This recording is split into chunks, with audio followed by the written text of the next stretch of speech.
Hello అందరికీ అందరు ఎలా ఉన్నారు? Welcome to Ashwini రేవెన్స్ YouTube channel. నేను చేస్తున్నాను అక్కడ వెజిటేబుల్ శాండ్విచ్ నా స్టైల్లో చేస్తున్నాను.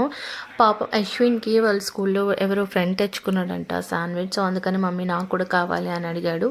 ఇంకా అందుకని నేను వాడి కోసమని చేస్తున్నాను. పైగా ఆ రోజు వాడికి పాపం కోల్డ్ ఇంకా కాఫ్ ఉన్నింది బాగా.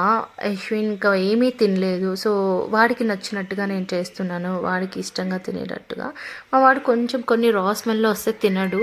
సో అందుకని నేను ఫస్ట్ క్యాప్సికమ్ని కొంచెం లైట్గా ఫ్రై చేసుకున్నాను. దాని తర్వాత వచ్చేసి పన్నీర్ కూడా కొంచెం అలా ఫ్రై చేసుకున్నాను. ఇంకా తర్వాత ఇంకా బ్రెడ్ని కూడా కొంచెం అలా డ్రై రోస్ట్ చేస్తూ ఉన్నాను.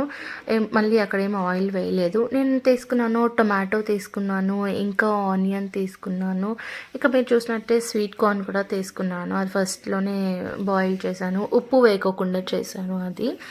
ఎందుకంటే అలాగే స్ప్రెడ్లో అంతా ఉంటుంది కదా, కొంచెం సాల్ట్ అన్నీ ఉంటాయి కదా, మళ్ళీ వేస్తే ఎక్కువ ఉప్పుగా ఉంటుందని నేనేం వేయలేదు. ఇంకా చీజ్ తీసుకున్నాను. పెద్దవాళ్ళ కోసం మనం తినేటట్టు అయితే కనుక కొంచెం లీవ్స్ కూడా పెట్టుకోవాలి, బాగుంటుంది.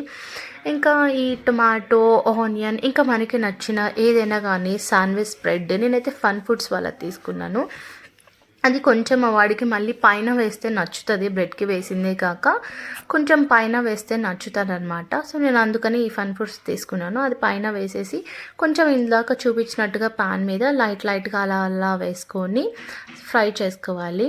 ఇంకా అంతే, బాగుంటుంది, టేస్టీగానే ఉంటుంది. ఒకవేళ మీకు కానీ ఈ వీడియో నచ్చిందంటే కనుక లైక్ చేయండి, షేర్ చేయండి, సబ్స్క్రైబ్ చేయండి. ఇంకా మా వాడైతే మాత్రం ఫుల్గా ఎంజాయ్ చేశాడు. మీరు కూడా కొంచెం అలా టేస్ట్ చేయండి.